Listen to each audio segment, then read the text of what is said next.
माँ दुर्गा के तीसरे रूप को माता चंद्रघंटा के रूप में जाना जाता है। नवरात्रि के तीसरे दिन इन्हीं माता चंद्रघंटा की पूजा की जाती है। इस देवी के मस्तक पर घंटे के आकार का आधा चंद्र है, इसीलिए इस देवी को चंद्रघंटा कहा गया है। इनके शरीर का रंग सोने के समान बहुत चमकीला है। इस देवी के 10 हाथ हैं। वे खड्ग और अन्य अस्त्र शस्त्र से विभूषित हैं। देवी का यह स्वरूप परम शांतिदायक और कल्याणकारी माना गया है। इसीलिए कहा जाता है कि हमें निरंतर उनके पवित्र विग्रह को ध्यान में रखकर साधना करना चाहिए। उनका ध्यान हमारे इहलोक और परलोक दोनों के लिए कल्याणकारी और सद्गति देने वाला है। सिंह पर सवार इस देवी की मुद्रा युद्ध के लिए उद्यत रहने की है। इनके घंटे सी भयानक ध्वनि से अत्याचारी दानव, दैत्य और राक्षस कांपते रहते हैं। नवरात्रि में तीसरे दिन मां चंद्रघंटा की पूजा का बहुत महत्व है। इस देवी की कृपा से साधक को अलौकिक वस्तुओं के दर्शन होते हैं, दिव्य सुगंधियों का अनुभव होता है और कई तरह की ध्वनियां सुनाई देने लगती हैं। लेकिन ध्यान के इन क्षणों में साधक को बहुत सावधान रहना चाहिए। इस देवी की आराधना से साधक में वीरता और निर्भयता के साथ ही सौम्यता और विनम्रता का विकास होता है।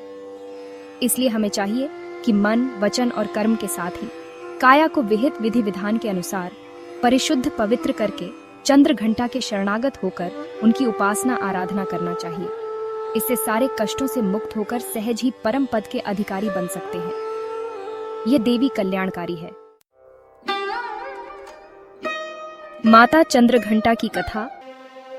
पौराणिक कथा यह है कि एक बार महिषासुर नाम के एक राक्षस ने स्वर्ग पर आक्रमण कर दिया। उसने देवराज इंद्र को युद्ध में हराकर स्वर्गलोक पर विजय प्राप्त कर ली और स्वर्गलोक पर राज करने लगा।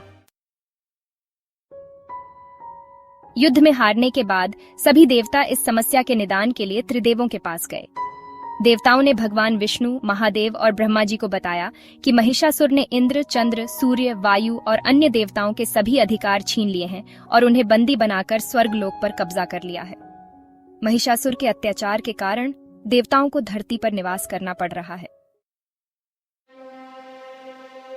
देवताओं की बात सुनकर त्रिदेवों को अत्यधिक क्रोध आ गया और उनके मुख से ऊर्जा उत्पन्न होने लगी। इसके बाद यह ऊर्जा 10 दिशाओं में जाकर फैल गई। उसी समय वहां पर देवी चंद्रघंटा ने अवतार लिया। भगवान शिव ने देवी को त्रिशूल, विष्णु जी ने चक्र दिया। इसी तरह अन्य देवताओं ने भी मां चंद्रघंटा को अस्त्र शस्त्र प्रदान किए। इंद्र ने मां को अपना वज्र और घंटा प्रदान किया। भगवान सूर्य ने मां को तेज और तलवार दिए। इसके बाद मां चंद्रघंटा को सवारी के लिए शेर भी दिया गया। मां अपने अस्त्र शस्त्र लेकर महिषासुर से युद्ध करने के लिए निकल पड़ी।